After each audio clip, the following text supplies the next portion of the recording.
It's not my problem. It's not my problem.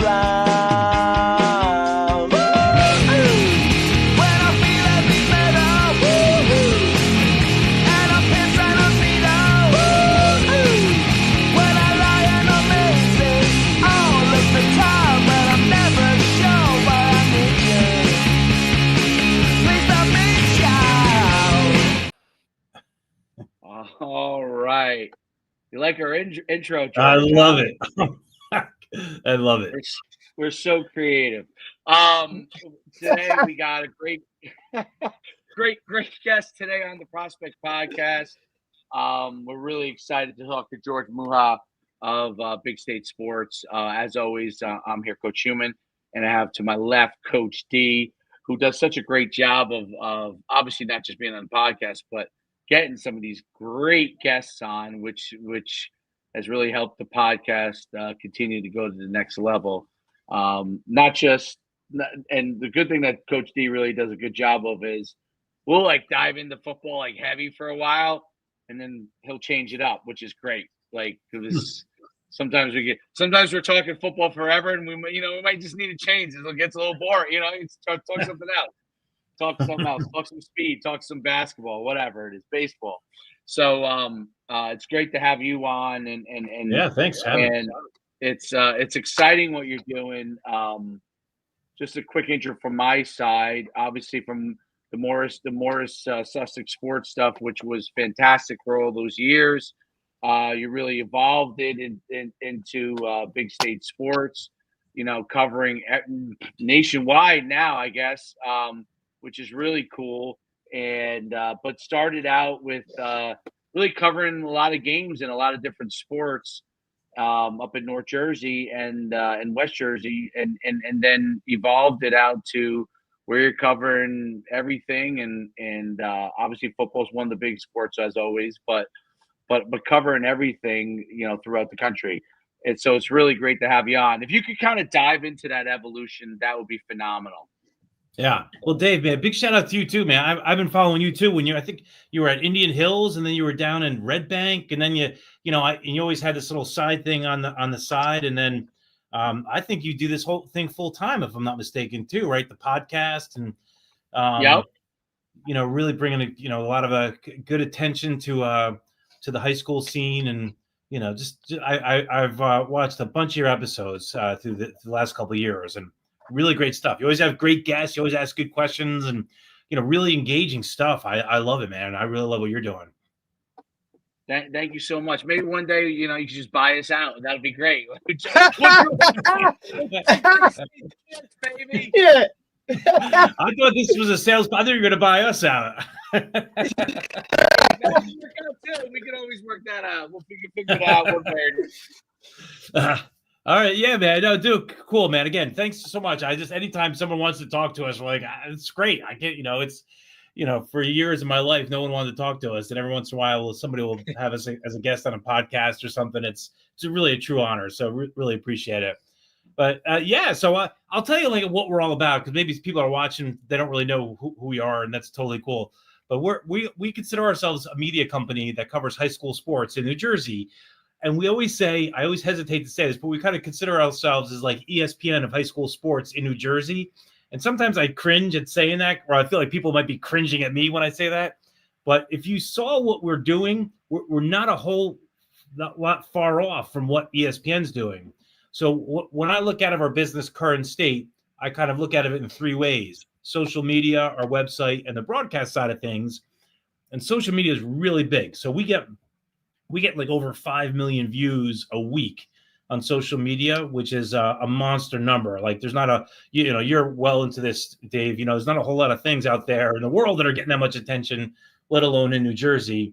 And everything we do, it's all about kind of celebrating student athletes. Like we're interviewing kids after games and posting cool video highlights. And we have an artist that makes like these cool posters on social media. So it's all about like, to me, if a high school kid puts on a uniform, like they deserve to be recognized. They don't have to be a star, and that's the way we kind of look at it. On our website, we have we write a bunch of articles. We have like Joe Hoffman, the old Daily Record writer. He writes a lot of articles about he's amazing. I grew up reading that guy.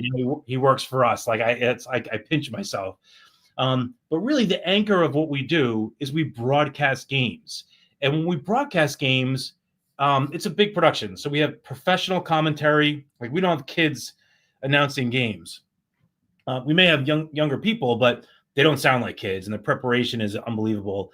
And we try to make the productions as close to a network television production as we can, with instant replay and cool cinematic graphics and really real-time scoreboard. And we broadcast a lot of games. So we'll broadcast over 1,500 games this year. And just to put that in perspective, that's more games than ABC, CBS, NBC, and ESPN combined. Now, granted, we're not showing up with TV trucks, but we are showing up with, tens of thousands of dollars worth of equipment and very trained staff and all that kind of stuff. And since we've been doing this a while, we've gotten pulled into some really cool stuff. So we're the exclusive broadcaster for like the Phil Simms North-South game and the Cursed Lacrosse Championship and the North-South Basketball Coach Association Championship and the Robeson game. And we just got official broadcast rights with the NJSIA. So we will be one of two partners that'll be covering the playoffs alongside NJ.com. So NJ.com will still remain having the finals, and then we'll have kind of preferred rights when it comes to kind of everything before those. So we'll do a lot of sectional championships and a lot of group semis, again, alongside NJ.com. And again, we could do a high volume of games. So we're really excited because we're going to provide New Jersey with coverage of this. Will be a big year for us. But what I'm most proud of is like everything we do is free. It's free to watch. So we really going to be able to put a huge spotlight on our New Jersey athletes. And really that's the heart of what we do here. So that's what we do now. That's our current state, but this wasn't, I started this in 2006 as a silly blog that I thought would last a week, predicting football games. And Derek was a coach, young coach when we first started. And it was just me going out to, fields and interviewing coaches and, posting articles that I thought nobody was reading. And I don't think anybody was probably. But it just kept on flourishing through the years. So in 2006, Twitter wasn't invented. Instagram wasn't invented. Facebook was just in universities. So we actually lucked out a lot because every time a new platform kind of got out, we jumped on early out of dumb luck. We're just like, how do we get our, it was just me saying like, how do I get my articles out here to maybe reach a couple more people? And so, we would start a social handle and then we started to really kind of, grow. And then every year I would try to do something a little bit cooler. Like the first 4 years of the blog, I didn't even have photos on the website. So like year 4 or 5, I'm like, maybe I should buy a camera, So I bought a camera and was able to, started putting pictures on our website, and then eventually started putting video on our website. And then, somewhere along the way, we're like, maybe we should try this live stream thing. And, we just kept on evolving. And, frankly, like we've come a long way, but like, I still feel like we're not even scratching the surface what we want to do. But I guess that's kind of our little story here. It's amazing. It's amazing how you're covering that amount of games. I mean, 1,500 games a year is absolutely incredible. How did you the scaling of it? One of the things that I've always found fascinating is how you start to scale and then you repeat that process over and over again, and continue to scale and kind of move to the next step. Like, what were some of your growing pains in that, and how did you continue to push ahead through it? Yeah, I think the scale, and we can broadcast over 20 games at one time. So, and on Friday nights we'll broadcast like 20 games, and it's cool. It's like the NFL ticket. I don't know. I think we benefit. First of all, we made a lot of mistakes through the years. Don't get me wrong. We've made every mistake possible. But at some point, we said, as we were growing, I was like, every time we make a mistake, when you broadcast a game, there are a lot of variables that come into play. Having the right equipment, making sure everybody's trained. And then when it comes to live streaming, there's things like, internet. And if you're on an internet hotspot, is the signal good? If it's not good, there's things that you can do to still get the feed out. But you really gotta. It's part science, it's part art, and it's very intricate. So I think along the way, like we figured out that you really need the right people in place.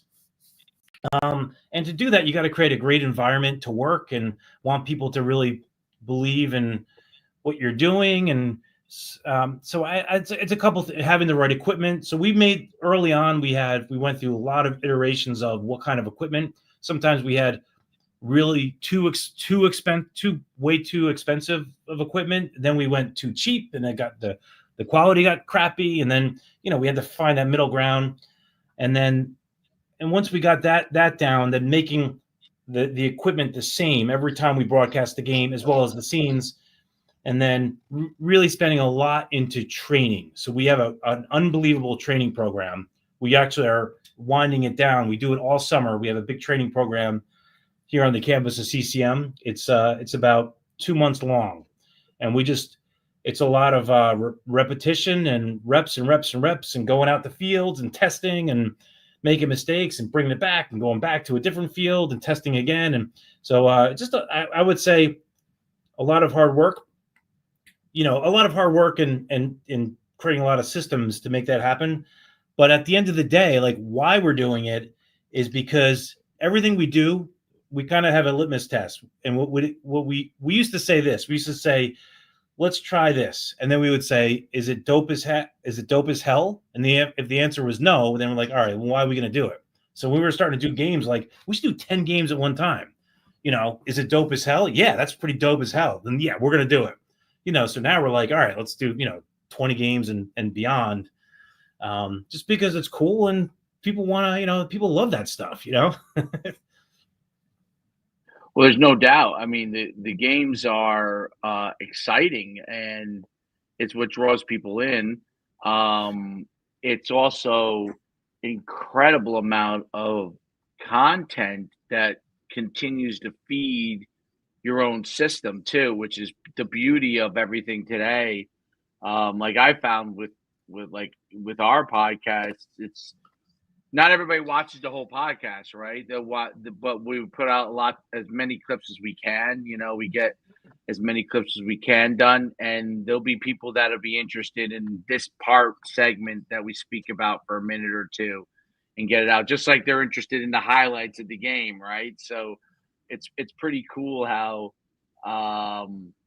one thing feeds into the other, and that's part of the unique system with social media. You mentioned also in the beginning about how each new platform, when it came out or when it became hot, like you tried to make sure you leveraged it and be able to create something along those lines. I think that's also a huge part of it, because people don't do things because they think that, there's only 5 people watching it. Well, that's okay, because 5 gets to 10, 10 gets to 15, and it's all a process. And the last thing you want to do is be the last person on the platform getting on there. So if you're the first, even though it's a struggle in the beginning, or you're early, at least you have a chance to get your content out.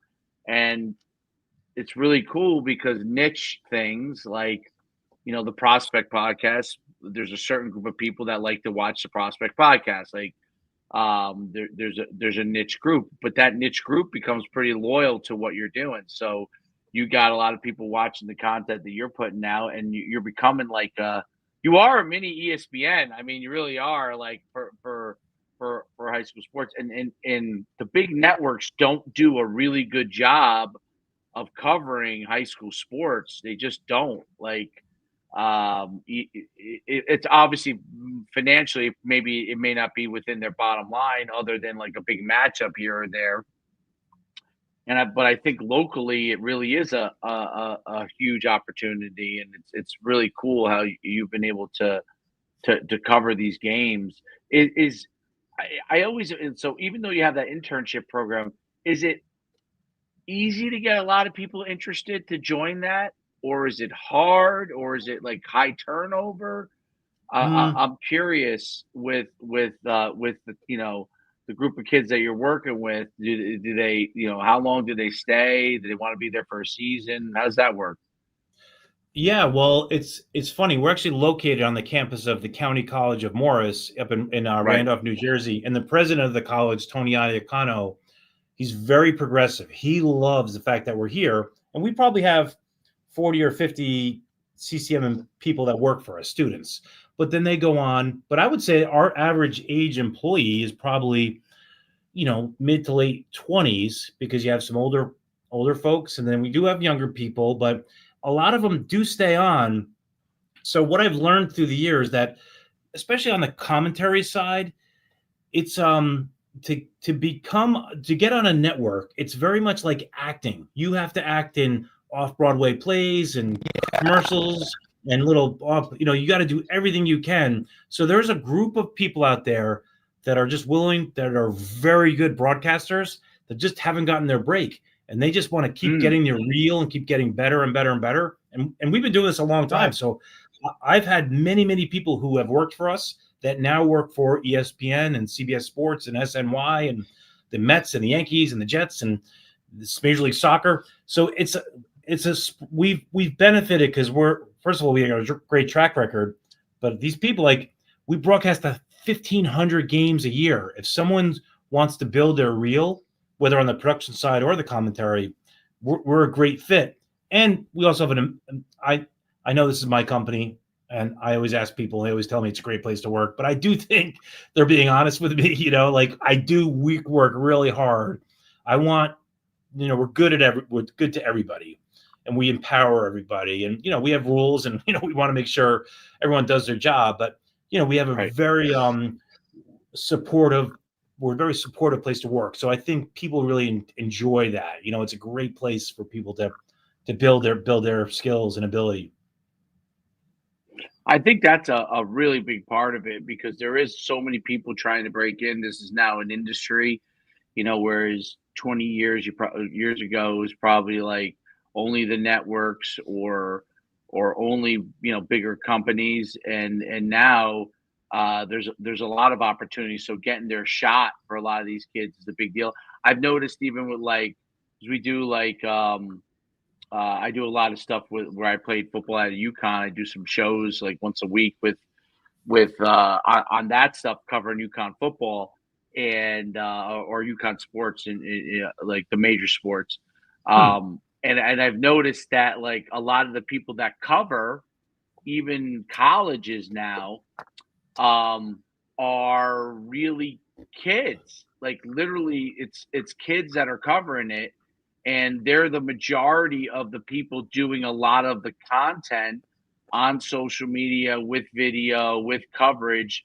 And I'm not always broadcasting the games, but but sideline stuff and those things along those lines have been literally kids in their early 20s, kids in college, and like, we were always surprised by that, like how many of them are really young people that are really doing that.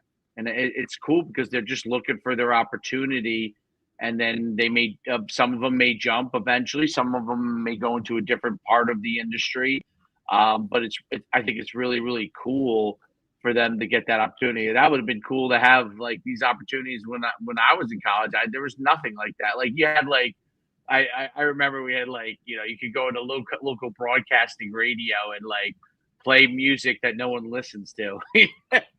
that's that's what it was like. That's what it was like in the 90s. You know what I mean? Like, Well, I you, also think with Dave, like, and not to cut you off, but I also think that yeah, with obviously the growth of social media and streaming and this yep, and those types of things, I think it allows more opportunities, obviously, for the younger generation or even the older generation to kind of break into this, not at such a high level, if that makes sense, right? Like they don't have to, it's not only, ABC, CBS, it's not only NFL. It's, you could have 5 different broadcasts going on of the same game and all kind of different levels, I guess, in the way to kind of look at it, right? Just look at like a college game, right? You have you have Rutgers Zone Network doing it, plus you have the Big Ten Network doing it, plus you have ESPN levels of it, where I think it allows more people to kind of get into this world and not always have to be so buttoned up, right? I also think with like the growth of like Barstool Sports, like things like that, where they have an entire different angle of kind of broadcasting a game, where it used to kind of only be that one track mindset in looking at it in that way. And I just think now, like with the obviously the growth of that, more of those types of people are needed, and people realize like not everybody wants to view the CBS broadcast, right? Some people like look at like Monday Night Football, where they do the Manning cast, right, where you just have 2 guys looking at football from a totally different angle, and that's kind of out there, right? And I think you've really kind of capitalized on that, George. Not to mention, obviously being on the campus of a school like CCM definitely benefits in more ways than one in terms of access to the younger generation that can now kind of, hey, we're going to look at this as an internship, and then maybe it rolls into something that's full-time, continues to grow for them. But it's just really cool because obviously like being at the forefront of it, it was interesting back in the day when we would kind of just be rolling out there, calling lacrosse games or call hockey games. And, it was like, all right, you're the color. This guy actually knows how to do that. You know what I mean? It was just so like, but the vision was always there. And obviously the hard work that you put into it to kind of build it. It was all really bad. You could tell me if I'm wrong, but basically, right, you understood that as a high school football player, right? You always say you weren't very good, but hey, everybody has their own opinions, but you saw what the coverage of that did for some athletes and teams, and how it was just so cool to kind of be in that spotlight, right? And Dave and I are obviously from small Group 1 schools. Dave was a guy from Saddlebrook, so he had the Bergen record, right? He had that aspect of it. I was a Morris County guy, so I had Joe Hoffman in the Daily Record. I had Sean Riley. I had even small publications that were more town-based, where I was from, Butler, like the Suburban Trends, things of that nature. You saw all of that start to go away, and didn't want the high school athlete to kind of lose that. And even more so, parents, families, right? Like that whole aspect of that.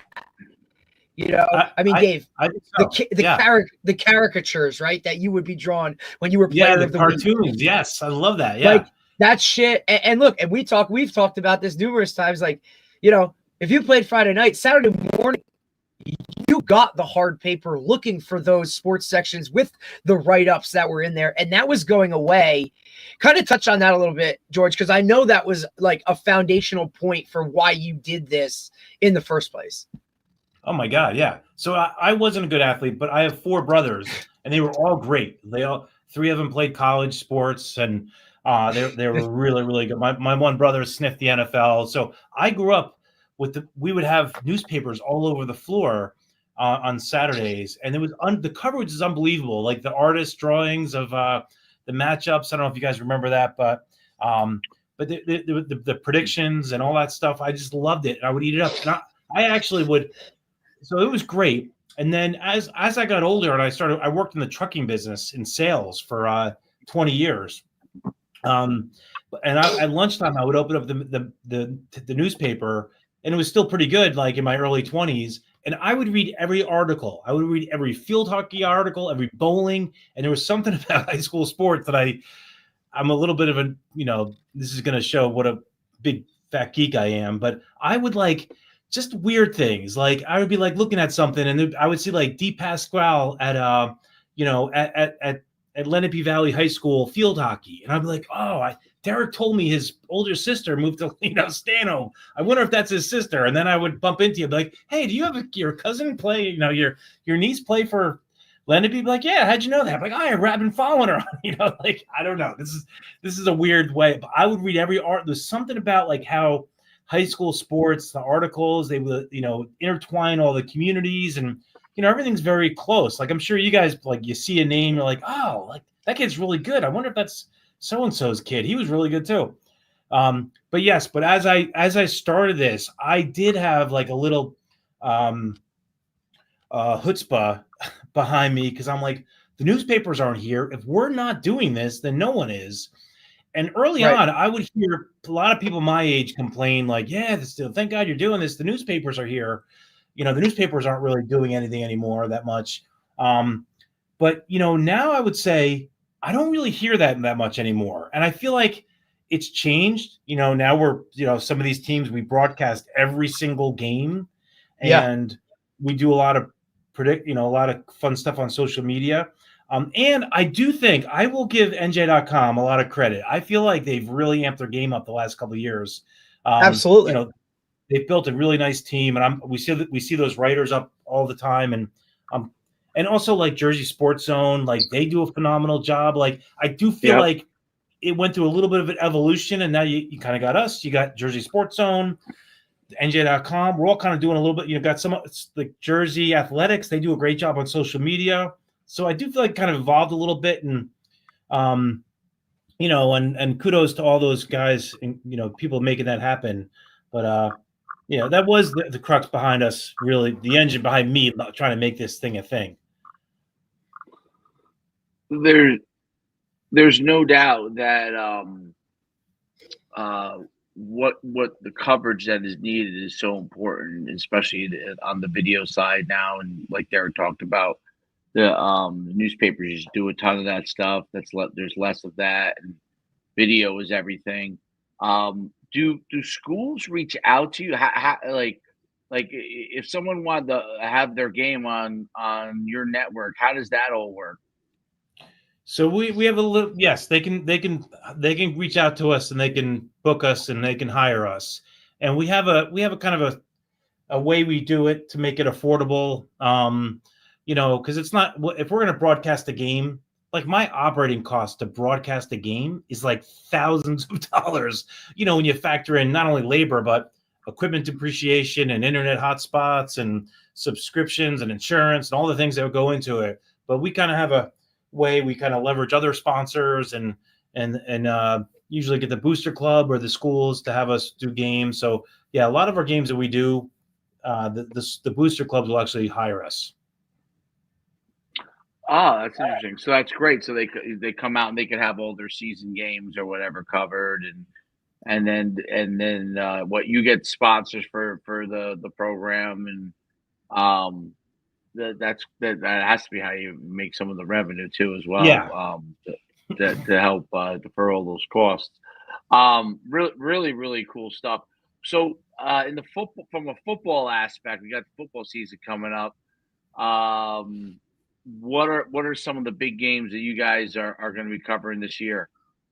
So we have a lot of big games on our calendar. So we have a lot of teams that book us for the entire season. So we're doing like a lot of the Morris Sussex teams we've been doing for years. So every team in Morris and Sussex County, we are broadcasting, and some Warren County, like we do all Warren Hills games. We do all some, and then outside of that area, we do every Somerville game, every Bridgewater game.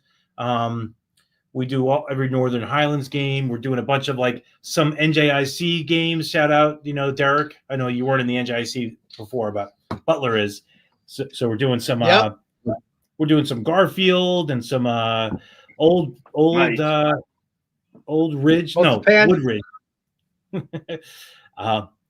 So we're doing a bunch of stuff, and then and then we also do. We don't just do football. So we also do we do the county finals for a lot of different counties, like Morris County, Somerset County, Huntington, Warren, Sussex. We do all the Shore Conference championships for all sports. Oh.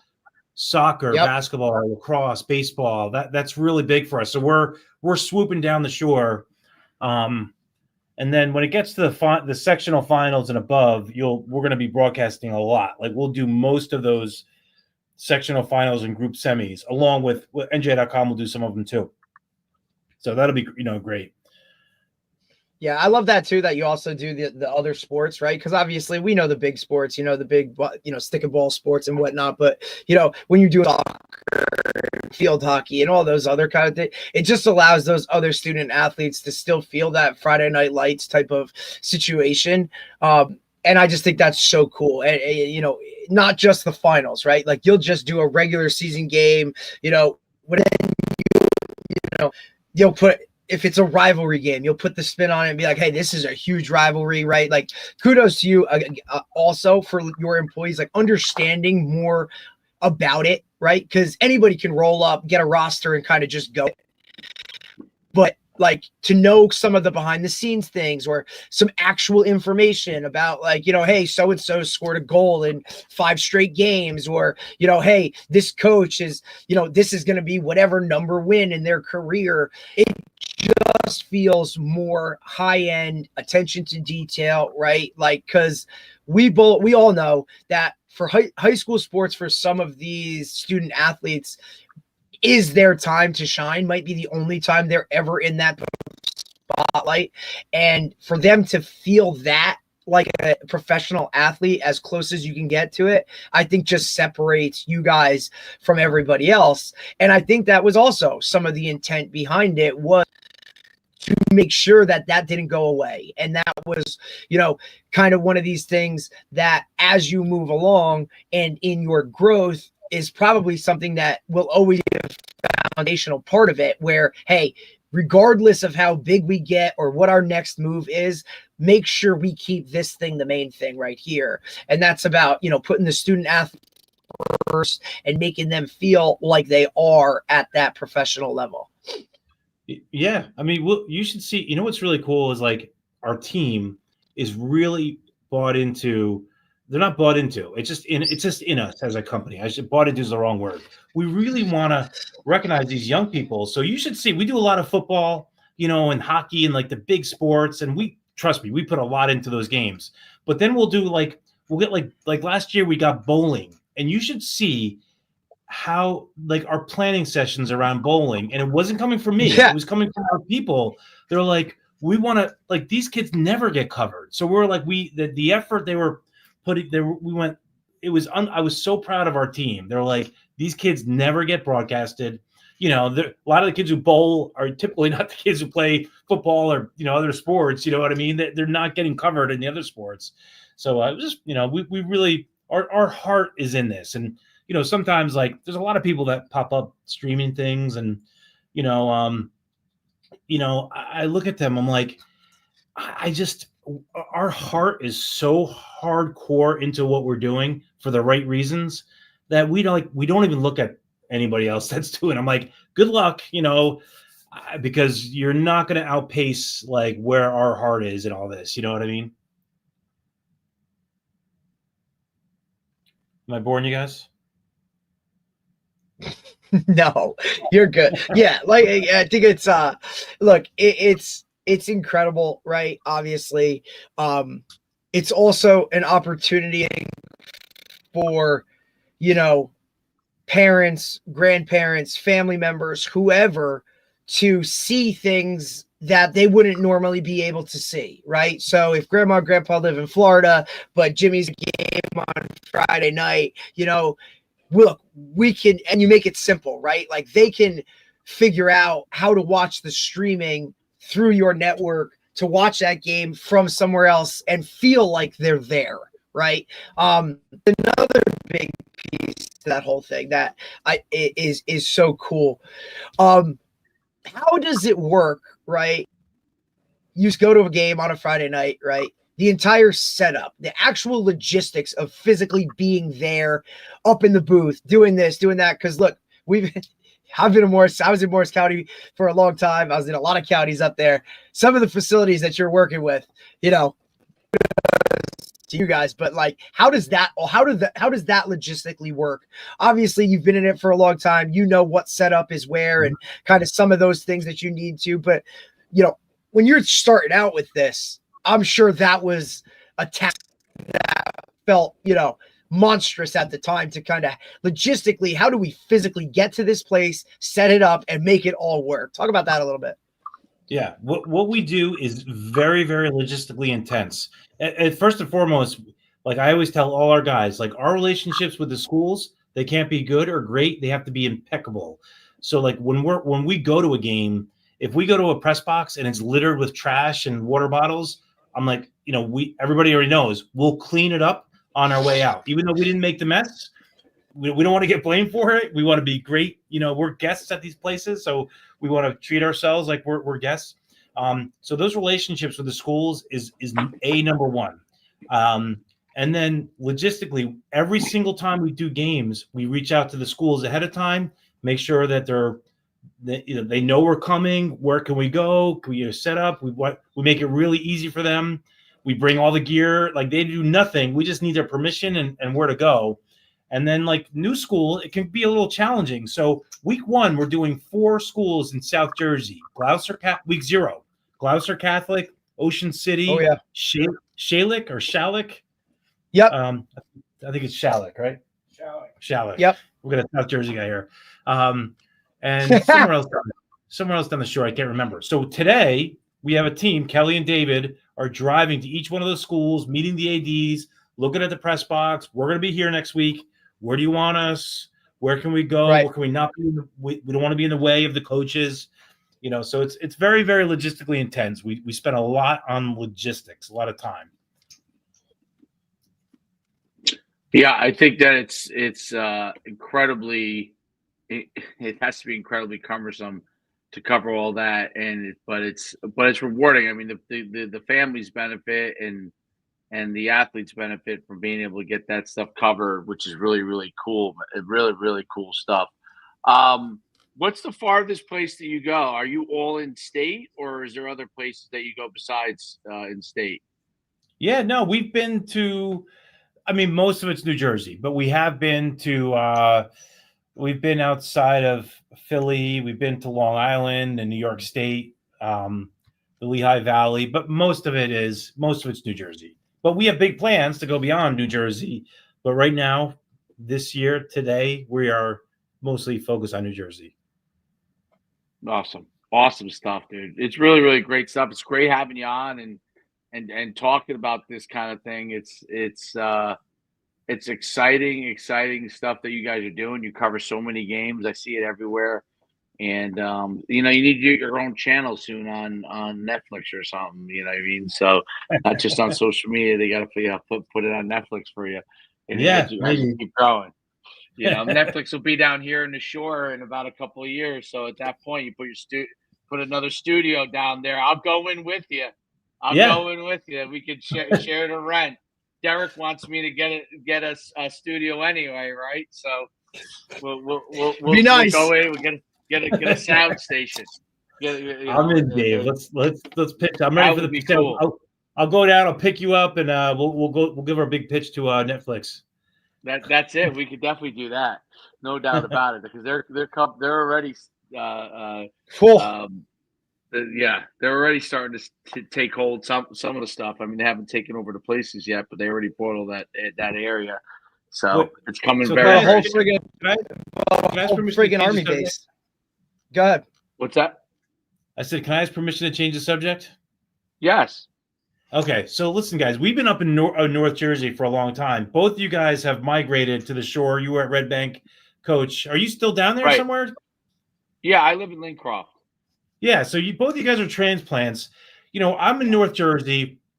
I grew up listening to Toms River North and Toms River South and Manasquan and Rumson Fairhaven. And now that we're covering the sports, man, it does seem like the shore is just bred a little different with their athletes, and they're gritty and hardcore.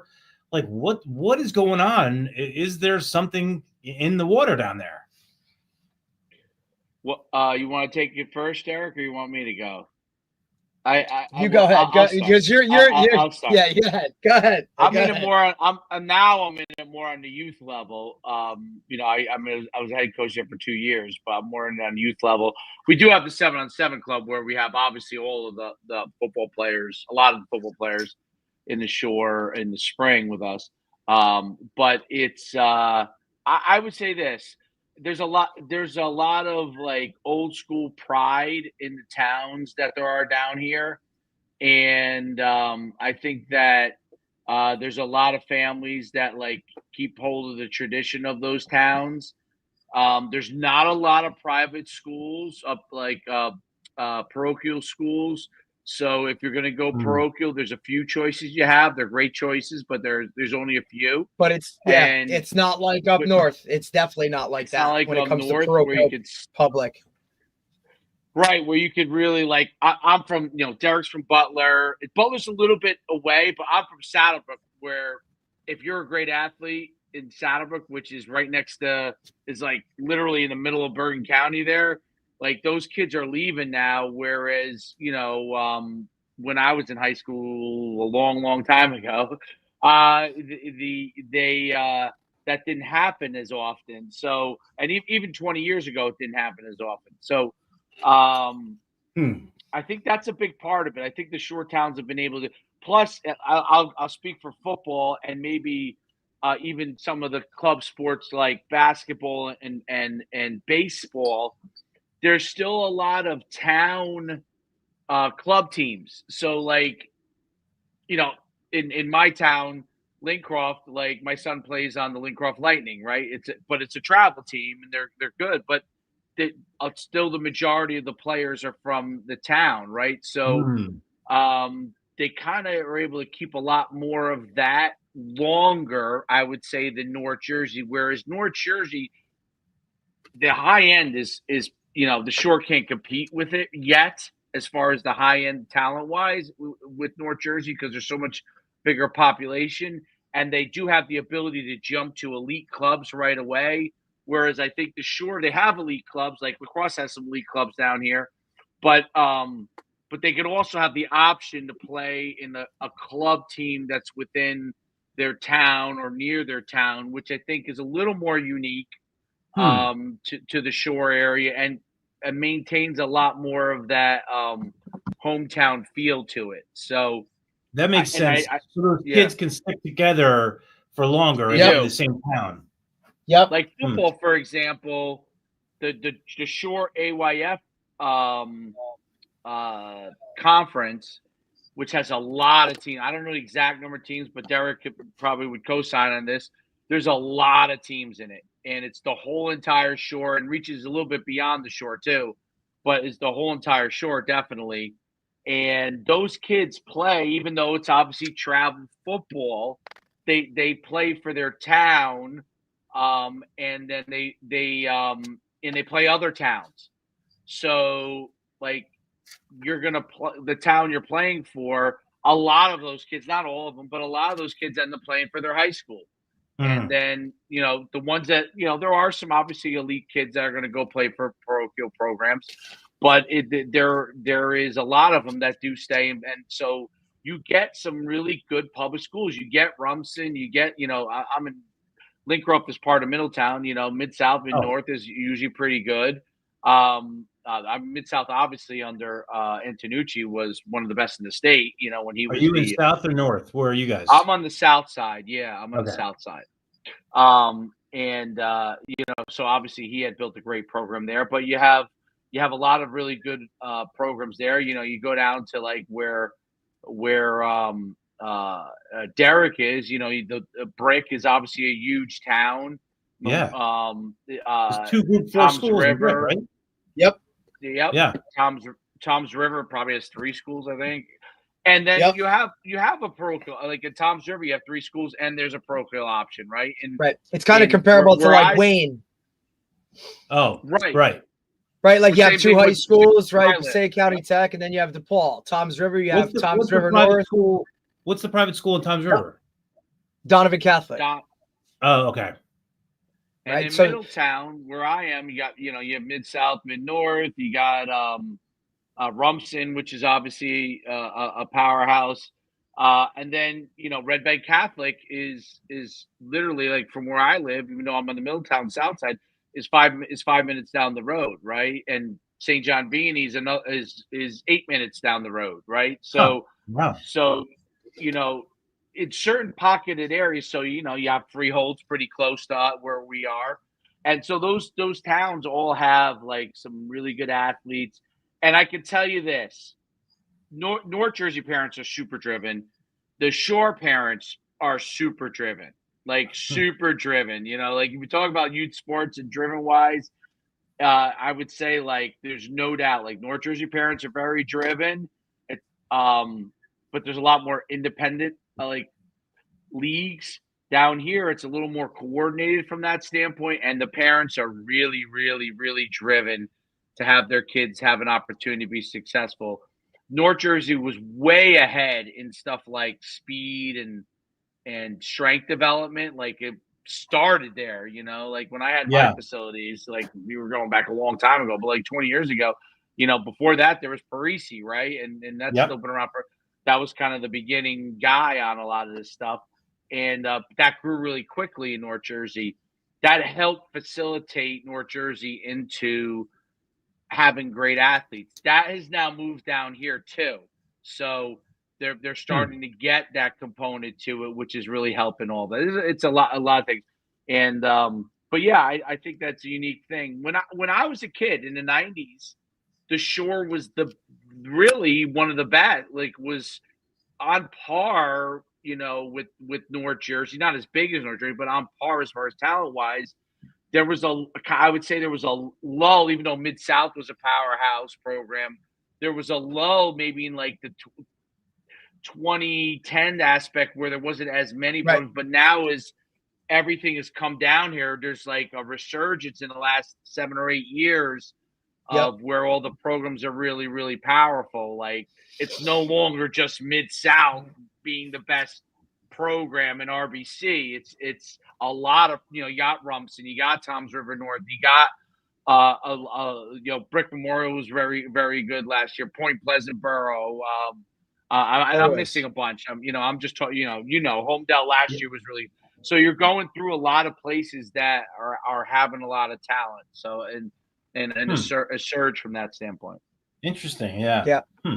And I definitely think too, obviously, surge in money too down here too. And that's so I think you're 100%. That's where I was kind of going to go with it. Post, obviously we were here, we kind of just got here, right? We're here for about a year or whatever, and then COVID. So, post COVID, the amount population wise, where look, it used to always be busy down here, right? Seasonally. Right. So September to May was kind of, and your summertime was like a boom, right? Where there was a lot of people obviously coming down here for vacations. Post COVID, we've seen a lot of people relocate and make, their summer house or their number 2 house, their full-time house. So you've seen that. And, especially where Dave is being, and people don't even realize it, how close that where like Dave is to Staten Island. We've seen a lot of that relocate here and kind of now start to plant their roots where it's really kind of just like grown on that level. So you're talking about the socioeconomics of things and all of those kind of things. But, the Shore Conference, when it comes to like pride and all those kind of things, like they will swear up and down Shore Conference, right? Where, overall, I mean, up north, it's more county driven, I guess. Yeah. Whereas down here, like there is no Ocean County Wrestling Tournament. There's no Monmouth County Wrestling Tournament. It's the Shore Conference Tournament. Whereas up north, it's Morris County Tournament. It's this tournament. It is, and we've talked about this over the last 2 or 3 years. If you now go even further south to like true South Jersey, outside Philly and those types of areas, man, you want to talk about public school football really kind of like And like in terms of players, individuals, national recruits, guys like 5-star, big name type talent at public schools, man, yeah.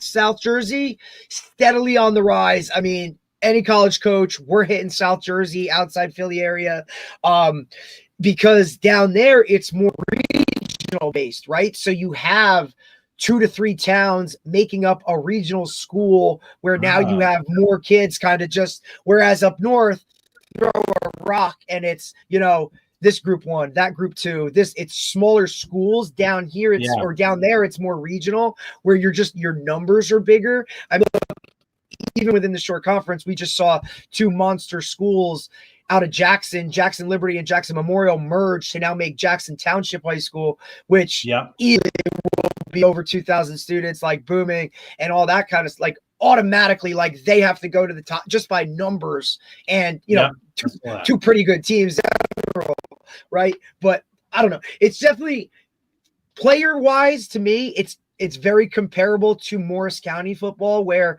look, there's a lot of that blue collar, run game, downhill, a lot of really good, well teams where, even when they're bad, they're good. They're not going to make mistakes. It's not going to be sloppy football. But for the most part, what I think you could always hang your hat on is if you're watching a short conference game, like you're going to still hear pads hitting and you're still going to leave a game, right? Irregardless of who won and who lost, going, you're sore. You're going to be hurting the next week, because it is still a physical conference where that aspect of the game that maybe in some places has kind of gone away. But it's still very much a big piece of what short conference football is. But like Dave said, I think you now see, those perennial powers that were always in the top 5. Yes, they're still there, but now you're seeing 6 through 15 that could be in that top 5, depending on year. And you're seeing what used to be really a old school type of same head coach in the same type of place. We had a big turnover, not this off season, previous off season, where like there was like 6 or 7, maybe even 8 short conference football jobs open up, where that had never been a thing. It was, if there was 1 or 2 a year, it would be a big thing. So I think some of that turnover as well, right? Kind of getting some new blood in there, but in terms of like adapting programs to what it is now, but also keeping that old school tradition. Because like you said, I mean, look, even where I'm at, Brick, where with Coach Wolf, who was like the winningest head coach in the history of, New Jersey State football, like there are still kids that I have on my roster now, on our roster that played for him, right? So there's still that link back, even with as many transplants and new blood kind of coming into it, that still kind of holds on to that old school, type of short conference field for what it is. But, it's awesome. I enjoy it. I like it. You know what I mean? Like North Jersey's North Jersey, down here is down here. This is gonna be that conversation. That's why I love the fact that we play down to true group champs now, so that that South and Central kind of get to see that North 1 and 2, right? And we've seen some incredible games over the last couple of years, right? But at the end of the day, you look back to state championships last year, right? Group 2 Rumson, Group 5 Toms River, all short conference teams, right? So Yep. All right. Cool stuff. Yeah, man. We've been having a lot of fun covering that shore conference. They've been great. It's fun. And look, and it's not just obviously like we talk football mainly, but I mean, wrestling down here, phenomenal. Baseball, phenomenal. Right, like girls sports, like you name it, like it is just as competitive as up north. There's just as much a focal point on it. You're talking St. John Vianney girls basketball, phenomenal, right? Like that type of stuff like continues to. And then if you look at individual players, like it might not be the big north of the world with your Bergen Catholics and Boscos and with those types of 5-star players, but there's still big time players that come out of the short conference. Just might be a little bit of a different type of player, right? Like you might come down here for a lineman end or one of those types of things, but they're down here. And it's been fun, man. It's really fun to kind of compare and contrast and talk about that kind of stuff, because Dave and I kind of slid into here as the outsiders and the renegades, and it took a little while to kind of break down those doors of getting in that good old boy club. But I think we've done a pretty good job, especially Dave being the youth world that has opened his eyes to a bunch of stuff now. That's for sure. Yeah, you guys did a nice job sneaking under that gate. Good for you guys. Oh, listen, we got, yeah, we took a couple, like, we took a couple shots. strays going under that, but yeah, good thing we had our Kevlar on, but like, oh shit, but it was good. It was all right. Yeah. But George, we appreciate you taking the time, man. All the best to you with this upcoming season. Like I said, thank you for taking the time, man. Really appreciate it. Love what you're doing. You do it because high school athletes deserve everything that you're giving them. And to see that go away would have really been a shame. So appreciate you taking the time, man. Dude, super honored to be on the pod, man. And Coach, great to I love what you're doing too, Dave. Great job, man. I really I tune into your stuff. I've watched quite a few of your podcasts. So keep up the great work, man. It's amazing how much traction you've got on this thing. We're trying try to have fun with it too, you know what I mean? So it's great. I enjoy doing it, and keeps me around sports and keeps me having fun in that area. So I'm gonna keep doing it as long as I can. As long as people will watch, I'll keep doing it. So it's great having you on, George. If you guys ever make it back up north, come over to see us, and we'd love to give you a tour of all our stuff over here. Would love to. Absolutely would love to, man. Would love to. Have a great day. Thanks, man. buddy. We'll talk guys. Soon. Yep. See you soon. All right. Bye. All right. That was great, dude. Great stuff, dude. Great stuff. I was enjoying it. He's great, dude. What was I going to say? I guess we're gonna have to go to Brookdale, get a setup set up there. You know what I mean? Yeah, and also he was like, he went to Hanover Park, right? And he early 1992-ish, whatever, state championship teams, and like he said, he'll be the first to tell you, like, dude, I held the water, but he just loved what it did for. Like, he saw it from a firsthand basis of like what coverage could do for high school sports, and saw it kind of going away and had the opportunity and kind of just put his head down when a lot of people were like, they're crazy. There's no way you could like kind of reinvent the wheel when it came to it. And like you said, he looked at stuff. I mean, Dave, I was calling like hockey games and shit. Like, it was insane, right? Like, but it was fun as hell. You know what I'm saying? Like, it was really fun. And imagine what it's like, for his setup to get there. And it's almost like a badge of honor a little bit. Like, hey, they're covering, right? Like, hey, they're going to be here, right? Like, schools now seek them out. It's just cool to see it on that level. So good stuff, man. Good week. No, it's absolutely a really good. It was a really good week. That was cool. That was cool. I definitely want to go up there actually, because we're doing. It'd be awesome, because I mean, I think he's got a full studio. Like, they got the works up there, dude. I think you probably want to come with me, right? We go up there and see what it's like. Dude, I think it'd be cool dude, I'd love to see like what it's become. I mean, shit, he used to do it out of his freaking, he used to be like in his kitchen, like going through shit. You know what I'm saying? Like, and now to like, kind of branching like to all that. Like, it's really cool. And obviously, like, you can see that he has a vision for it being even bigger than what it really is, what it is now. But I mean, look at those, man. That's a lot of games, and to do it at such an efficient level where every one of them is kind of, you know what I mean? Like, the standard is the standard, irregardless. I just think that's cool. That's absolutely cool. All right, let's get off this thing. I'll give you a call. I have a couple questions I have to ask you, and then all right, buddy. We'll be back next week. Next week we have some good ones. Yeah, absolutely. All right. Until next week, dude. Keep it rolling. Keep watching. Like, subscribe, whatever all the bullshit everybody else said. All right.